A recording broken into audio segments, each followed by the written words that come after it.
Hello, you beautiful people, Aaron here, back with another video. So, do y'all remember my kooky video? Yeah, we got another situation like that. Now, I'm not really the type of person that likes to sugarcoat things, so let me just rip off the band-aid real quick. Candace follows the same trend that other 4-star characters released after 2.0 follow, by either being completely awful or extremely niche. Candace, unfortunately, is in the former category as she does nothing and doesn't scale. Over-exaggerations aside, let's move on to her kit overview. But before I do, remember, if you do enjoy my content, hit that like and subscribe button. Now, onto the video. Candace is a support buffing Hydro character that specifically scales off of HP for her buff as well as all sources of her damage besides her normal attacks. Her skill is another Beidou and Yunjin ability with a counter mechanic at Ascension 1, except it seems like it has a smaller area and only generates 2 to 3 energy particles. Her burst is where most of her worth lies, as it grants a buff to your team that does 3 things. It sends out an HP scaling tidal wave in an AoE upon switching characters, but only to a max of 3 times. It infuses the on-field character's normal attacks with Hydro if they use a melee weapon, and it grants the active character a 20% damage buff to their normal attacks when their normal attacks deal elemental damage. The percent damage buff also scales with Candace's max HP, but only at Ascension 4. Her constellations do many things, from increasing the duration of her burst by 3 seconds, increasing her max HP when hitting an enemy with her skill, making the tap and hold versions of her skill have the same cooldown despite them being similar enough already, and granting her burst the ability to send out tidal waves when the active character other than Candace deals elemental damage with normal attacks once every 2.3 seconds. Her internal cooldowns all seem to be normal too, which is okay, but generally hurts her burst as it will only apply wet once every other hit. Since most of her impact as a character is based on her damage buff, let's talk about that first before moving on. Candace's buff is okay, as it boosts the damage of normal attacking characters like Yoimiya, Tartaglia,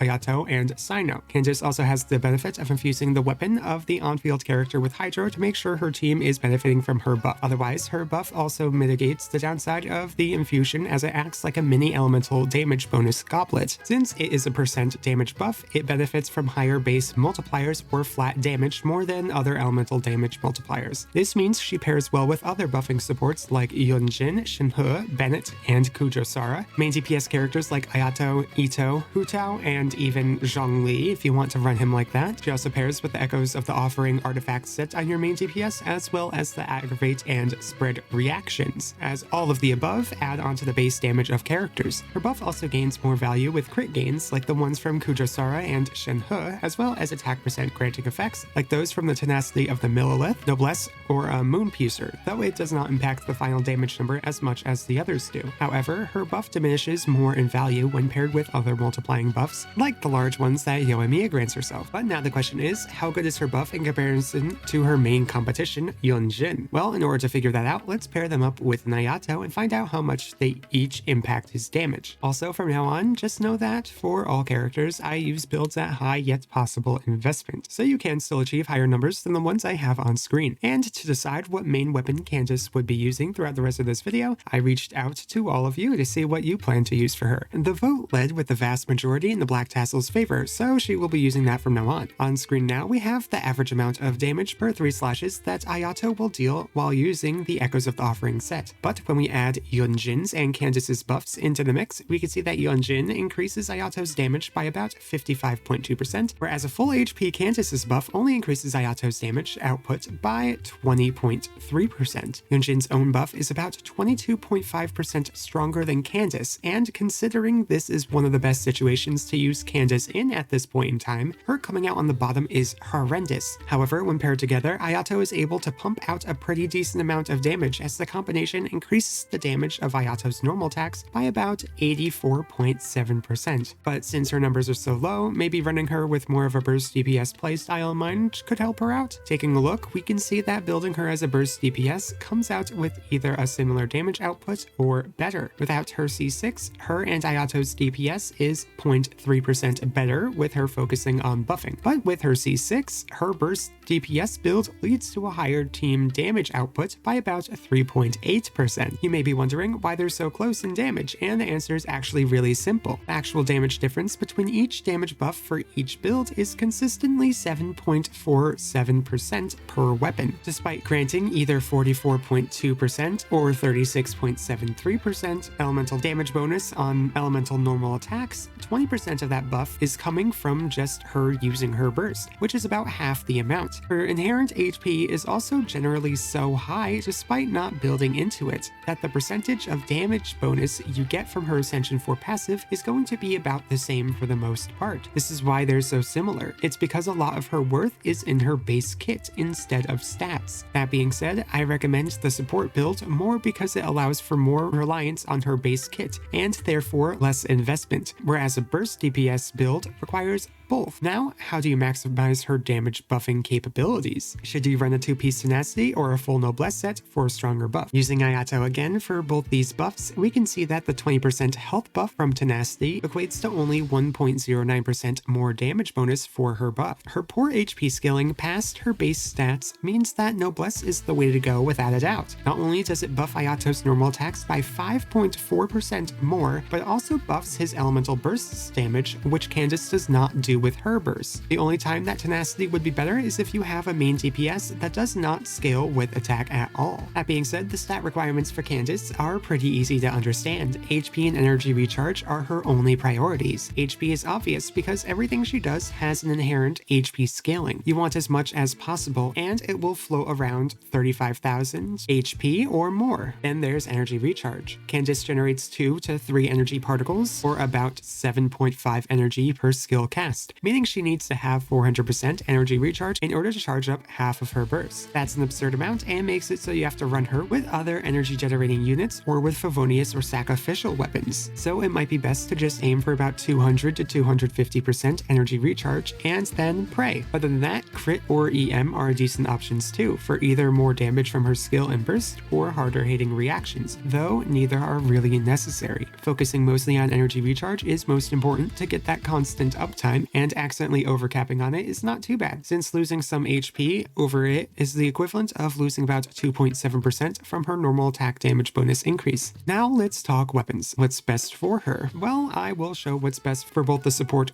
buffer build and burst DPS build. We'll start with her support build, using a full Noblesse set. On screen now are the numbers you can expect to reach with her. As you can see, Black Tassel is her strongest upfront option, as it not only grants her the highest damage bonus for her buff, but it also has the highest damage potential for herself as well. The issue is that this weapon lacks heavily in the energy recharge department. If you do not have any other sources of energy, like a Xingqiu, Nilo, Raiden, Dori, or anyone else who can battery, then that's where the next weapon comes into play. The Favonius Lance is a very strong weapon specifically because it allows her to regenerate her energy by an absurd amount, while also not losing as much damage and damage buffing. I consider this to be her best all-around option because it is the weapon with the least losses and most gains. It is her best all-purpose weapon, with the only downside of needing to build some crit rate. The third option is Homa, since it comes in close behind Black Tassel in the damage buffing and damage category, but with the same downside. This weapon is better on other characters too, so it's not entirely recommended. Lastly, we have the Katane Cross Spear. While it does have the highest energy generation, it's not by much. This, plus the fact that this weapon has the lowest damage and damage buffing capabilities of the other weapons, is why it's last. The Energy Mastery substat the weapon gives is also not as beneficial to her as other stats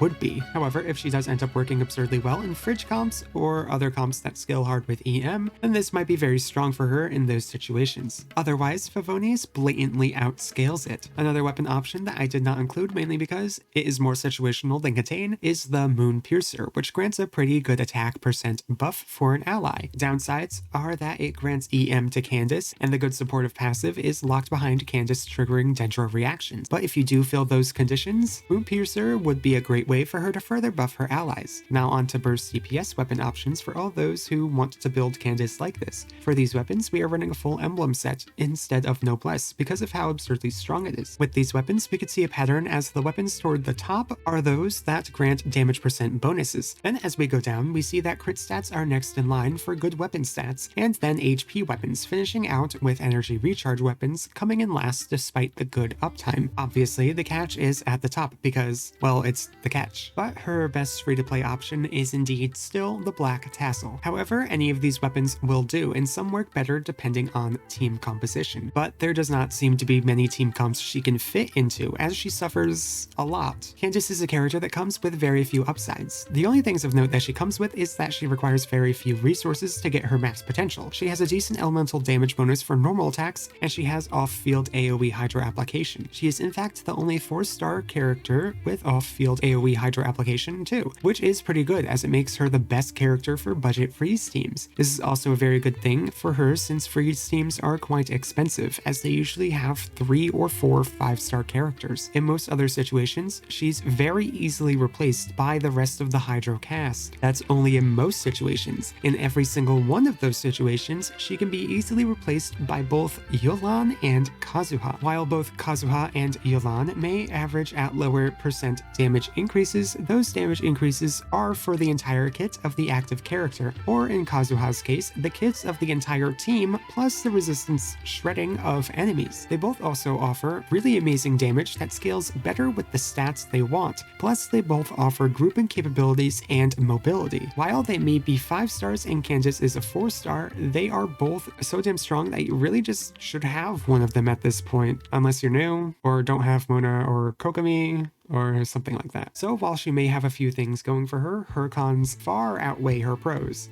As stated before, she's easily replaced not only by the previously talked about characters, but also by the likes of Kuchosara, Bennett, Shenhe, Zhongli, Sucrose in some situations, Sheen, The Traveler, Sayu, Venti, and Goro. She also has the downside of being the worst class of characters in the game, as infusions lower DPS output. She also lacks a lot of damage and scaling in most areas, while also having a heavily restricted buff. Continuing on, she does not have any other form of utility or supportive capabilities to compensate for lowering your entire team's DPS output. On top of this, she has a big energy issue and outright bad Hydro application, especially without her C6 or infusion. She also does not have great constellations, as the only ones of note are her first for increased burst uptime and 6th for more damage and Hydro application. All around, she just does not offer enough in supportive or damage-oriented categories, while also being heavily restricted in an already restrictive niche. I don't want to keep beating a dead horse, so I'm just going to say this. If you do plan to pull for Candace and build her, note that your team is going to be worse overall. I don't recommend you actively go for her, but because she is a 4-star, you are likely to get Candace despite avoiding her. Anyways, tell me what you guys think. Do you plan to build Candace? Do you agree or disagree with my take? If so, why? Tell me your thoughts in the comments below. But with that, I want to thank you all so much for watching, and I hope to see you all in the next video. Bye bye!